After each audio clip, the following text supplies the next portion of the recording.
जिस समय सफीदों की पावन पवित्र धरती से कोई व्यक्ति गौ सेवा आयोग का चेयरमैन बना था, मुझे बड़ी खुशी हुई थी कि इस चीज़ की अब मुझे लगता है कि गाय और गौवंश की दशा सुधरेगी। लेकिन उल्टा जितना भी कार्य हुआ है उसके विपरीत हुआ है। जिस समय से आयोग के चेयरमैन श्री श्रवण गर्ग जी बने हैं, ना तो कोई गौशाला को मदद आई है और मुझे लगता है उससे पहले से कई ज़्यादा गुना संख्या में रोड पे एक्सीडेंट भी हुए हैं। लेकिन जब से आयोग के चेयरमैन श्रवण गर्ग जी बने हैं, कहीं ना कहीं सफीदों में तो मैं मानता हूं गाय की ज्यादा दुर्गति हुई। सरकारों की नाक के नीचे हो रहा है, इसमें मैं पूरी तरह से सिर्फ और सिर्फ आयोग को जिम्मेदार मानता हूं। नमस्कार, आप देख रहे हैं आरएसपी न्यूज। आरएसपी न्यूज पे हमारे सभी दर्शकों का स्वागत है। जैसा कि आप जानते हैं कि आरएसपी न्यूज जो है समय समय पर जो है सामाजिक मुद्दे उठाता रहता है और हमारा ध्येय यही रहता है कि जो समाज के अंदर जो समस्याएं हैं उनको प्रशासन तक हम पहुंचाएं और जो जनता की आवाज़ है वो भी सरकार तक पहुंचे। आज काफ़ी समय से जो है लोगों के फ़ोन आ रहे थे हमारे पास, भाई गलियों के अंदर आवारा नंदी और गौवंश जो घूम रहे हैं, उसी को लेकर के जो हमारी टीम जो है आज निकली है और हमने जगह जगह से जो है वीडियो बनाई है। और मैं आपको बता दूं, सफीदों के आप मंडी में चले जाएं, शहर में चले जाएं, आप किसी भी गली मोहल्ले में चले जाएं, आपको हर गली मोहल्ले में जो है आवारा घूमते हुए नंदी और गौवंशज मिलेंगे, जिनकी वजह से अक्सर जो है यहाँ पे दुर्घटनाएं होती रहती हैं और चोटें लगती रहती हैं। और मैं बता दूं, हमारे सफीदों में एक नंदीशाला और 3 गौशाला हैं। 4 गौशाला होने के बावजूद भी जो है सफीदों के अंदर आवारा जो है गौवंश और गौ माता और नंदी यहाँ पे घूमते हैं। आखिर कौन इनको उन गौशाला के अंदर लेके जाएगा, ये एक सोचने वाली बात है। आप कमेंट बॉक्स में ज़रूर लिखें कि इनको आखिर कौन पहुँचाएगा गौशाला के अंदर। गौ सेवक नीटू धीमान ने सरकार और प्रशासन को लेकर क्या कहा और आम जनता की क्या राय है, देखिए यह वीडियो। इस समय हम सब्जी मंडी के अंदर मौजूद हैं और यहाँ चारों तरफ जो आपको नंदी ही नंदी देखने को मिलेंगे। इतने तो शायद यहाँ पे ग्राहक नहीं आते जितने यहाँ पे नंदी महाराज पहुँचे हैं। और नंदियों की वजह से जो है यहाँ पे जो दुकानदार उनको काफ़ी परेशानियों का सामना करना पड़ रहा है। तो जानते हैं क्या कुछ कहना है। सर क्या नाम है? दीपक तनेजा जी। दीपक जी, क्या कुछ कहेंगे? यहाँ पे जो नंदी जो है आवारा उसमें घूम रहे हैं और 4-4 गौशाले होने के बावजूद भी जो है ये हालत है। बहुत तंग कर रहे हैं जी, हमको बहुत ज़्यादा तंग कर रहे हैं। एक तो बाहड़ा ऐसा है जी, यहाँ पे वो सिर्फ लेडीज को ही मारता है। परसों हमारी ही दुकान पे एक लेडीज का सिर फाड़ दिया उसने, टक्कर मारी, लेडीज नीचे गिर गई, उसका सिर फट गया लेडीज का जी। जब लड़ते हैं हमारा बुरा हाल हो जाता है जी। कंडा दे, हमारा कंडा तोड़ दिया जी, हमें भागना पड़ता है, कहीं बाइकें तोड़ दी, हम बहुत परेशान है इससे। और इसमें दुकानदारी करने में काफ़ी दिक्कतों का सामना करना। हम गाहक डरते आते हैं। 2 गाहक को चोट लगी जी, वो तो मंडी में आएंगे नहीं, इनको चोट लगी है जी। समाधान कराओ जिसका कुछ ना कुछ। ग्राहक खड़ा होगा, ये जो है पीछे से टक्कर मार देते हैं, बिल्कुल मार देते हैं, हमें मार देते हैं। ग्राहक के दुकानदार टक्कर लग जाती है जिससे। तो प्रशासन को क्या कहना चाहेंगे? ये कहना चाहेंगे समाधान करो जी, हमारा काम सही चले जी। देखो, जो मंडी में सब्जी खरीदने ग्राहक आते हैं, उनको पता नहीं किस टाइम लड़ पड़े, लड़ते समय चोट मारने का काम हो रहा है इनके। और कई दिन पहले तो एक लुगाई यहाँ पे सब्जी लेने आए थे, उसको उठा के ना फेंक दिया, उसका सिरे फाड़ दिया तो। हाँ, और जो आपने अभी सब्जियां वगैरह लगा रखी है उनमें भी जो है मुंह मारते हैं। आप मुँह मारते, तंग करते हैं। एक आदमी पीछे लगा रहा है सारे दिन हटाने के लिए बिल्कुल। 4-4 गौशाले हैं यहाँ पे सफीदों के अंदर। 4 गौशाले होने के बावजूद भी जो है गौवंश और नंदी जो है सड़कों पे घूम रहे हैं। क्या कुछ कहेंगे?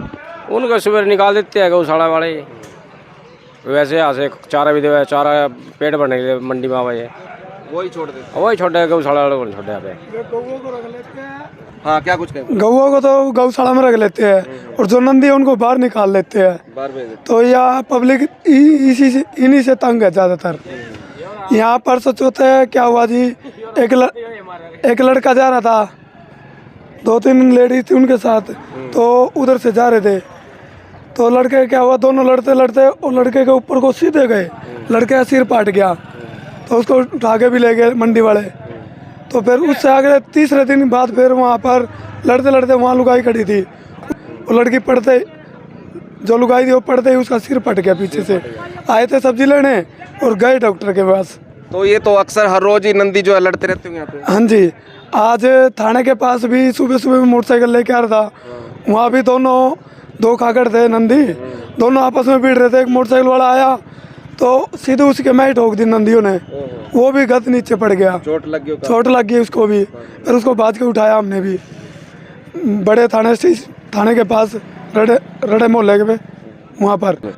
क्या कुछ कहेंगे जो नंदी यहाँ पे घूम रहे हैं आवारा, और उनसे किन दिक्कतों का सामना करना पड़ रहा है? दिक्कत है, हमको भी दिक्कत है, खा लूट लड़ते हैं जी, किसी चोट लगती है जी, मोटरसाइकिल टूटती है, सवेरे तो बहुत ज़्यादा लड़ते हैं जी। इनको गौशाला में छोड़ा जाए जी। हाँ तो जी, यहाँ पे जो सब्जी खरीदने के लिए आते हैं उनको भी काफी चोट पेट लगती है। सबको परेशानी है जी। कल को एक लेडीज को मार दिया खागड़ ने जी। हाँ, उसका सर फूट गया जी। हाँ जी, सब तो दिक्कत है यहाँ पर। दिक्कत है। हाँ, गौशाला में इसको पहुँचाया जाए जी। सफीदों की जनता से हाथ जोड़कर एक अपील करना चाहूँगा कि देखिए, कोई दिन भी ऐसा नहीं जाता कि रोड एक्सीडेंट में जिस दिन मैं किसी गोवंश या किसी गाय को नहीं उठाता। तो साथियों से मेरी हाथ जोड़कर अपील है कि पहले तो वो अपने साधन को, बाइक हो या कोई कार हो, उसको बड़ी सावधानी से चलाने का काम करे। जहाँ पर ज़्यादा आबादी क्षेत्र है कि आपको लगता है यहाँ गाय और गोवंश भी हैं, तो काफ़ी सारे ऐसे रोड एक्सीडेंट में हमारे साथियों की भी जानें गई हैं, गोवंशों की भी जानें गई हैं। अगर किसी साथी से ऐसे अनजाने में कोई काम हो भी जाता है, एक्सीडेंट कहीं ना कहीं हो भी जाता है, तो वो कृपया करके गौ सेवा दल सफीदों को सूचना दे करके पुण्य के बागी बने। ऐसे ही मैंने लगभग हज़ारों गोवंशों को मिट्टी देने का काम किया है, और बहुत सारी संख्या में जो घायल बीमार गोवंश है उनको अपनी गौशाला में ले जाकर आज भी हम उनका इलाज कर रहे हैं। तो मैं सभी सफीदों की जनता से आपके माध्यम से एक ही बात कहना चाहूँगा कि देखिए, समाज की सेवा और गोवंशों की सेवा करने में आज बहुत कम युवा आगे आ रहे हैं। उन सभी युवाओं से मेरी अपील है कि आप ज़्यादा से ज़्यादा इस कार्य में बढ़ चढ़कर हिस्सा लें, ताकि आपकी मदद करने के कारण किसी गोवंश की जान बच सकती है, किसी बेजुबान की जान बच सकती है। सवाल मैं आपसे करना चाहूँगा, सफीदों के अंदर जो है 4 या 5 के लगभग गौशालाएँ हैं, और वो 4-5 गौशाले होने के बावजूद भी जो है सड़कों पर जो है गोवंश और नंदी घूमते हैं, तो इसका क्या कारण माने? देखिए, सबसे बड़ा इसका जो मुख्य कारण होता है, हमेशा जब भी या किसी समाज की सेवा से जुड़ना हो या किसी गाय गोवंश की सेवा से जुड़ना हो, हमेशा गरीब व्यक्ति ही जुड़ता है। और जब तक सरकारों के द्वारा ऐसे संगठनों की मदद कहीं ना कहीं नहीं हो पाती, और जितना भी वो लोग सक्षम होते हैं उससे ज़्यादा मेहनत करते हैं, जब तक सरकारें इस काम में अपने संज्ञान में नहीं लेंगी, संगठनों की मदद नहीं करेंगी, तब तक मुझे लगता है कि समाज और गाय गोवंश की ऐसे ही दुर्गति रहने वाली है। पिछले हमने काफ़ी लंबे समय से कई बार लिखित में भी देने का काम किया है आयोग से और हरियाणा सरकारों से। वैसे तो नगर पालिका में बहुत सारे मतलब घोटाले भी हो जाते हैं, भ्रष्टाचार भी हो जाते हैं, लेकिन उनको सभी को दरकिनार करके मतलब एक जेसीबी लेने का काम नगर पालिका ने कभी नहीं किया, जिसकी वजह से जितने भी गोवंश सड़कों पर एक्सीडेंट में मारे जाते हैं, हम अपने पल्ले से, अपने बलबूते पर प्राइवेट जेसीबी बुला करके उनको मिट्टी देने का काम करते हैं। ऐसे में कहीं ना कहीं जहाँ तक हम भी मदद नहीं कर पाते, वहाँ गाय और गोवंश की दुर्गति हो जाती है। नीटू, एक बात बताइए, आप सफीदों से गौ सेवा के जो चेयरमैन हैं सरुण गर्ग जी, वो यहाँ पे हैं, तो क्या आप उनको इस बारे में अवगत नहीं कराते क्या? क्योंकि मीडिया ने तो काफ़ी बार जो है अवगत कराया। जी, हमें जिस समय सफीदों की पावन पवित्र धरती से कोई व्यक्ति गौ सेवा आयोग का चेयरमैन बना था, मुझे बड़ी खुशी हुई थी कि इस चीज़ की अब मुझे लगता है कि गाय और गोवंश की दशा सुधरेगी, लेकिन उल्टा जितना भी कार्य हुआ है उसके विपरीत हुआ है। जिस समय बानीराम मंगला जी आयोग के चेयरमैन थे, उस समय हमारी गौशाला में भी लगभग 50-50 हज़ार रुपये की 3 से 4 बारी मदद आई थी, लेकिन जिस समय से आयोग के चेयरमैन श्री श्रवण गर्ग जी बने हैं, ना तो कोई गौशाला को मदद आई है, और मुझे लगता है उससे पहले से कई ज़्यादा गुना संख्या में रोड पे एक्सीडेंट भी हुए हैं, और गायों की जान भी गई है एक्सीडेंट में, हमारे युवा साथी भी घायल हुए हैं, बहुत सारे काम ऐसे हुए हैं।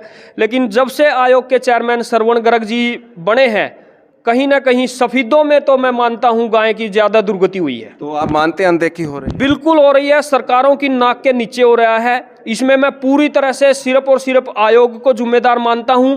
हम रात को 2 बजे भी अपने घर से उठ करके किसी घायल बीमार गोवंश की सूचना मिलती है, मैं अपने साथियों को सूचना देता हूं। अपने रात से 2-3 बजे भी मैं घर से निकल जाता हूं।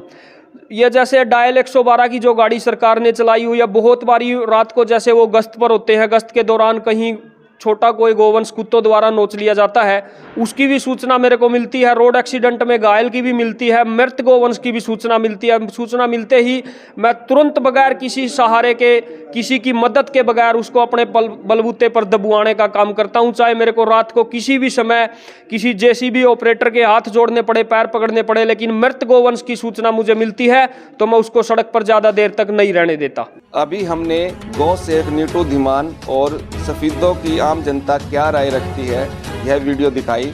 नेक्स्ट वीडियो में आप देखेंगे जो 4 गौशाला के संचालक हैं वो क्या राय रखते हैं।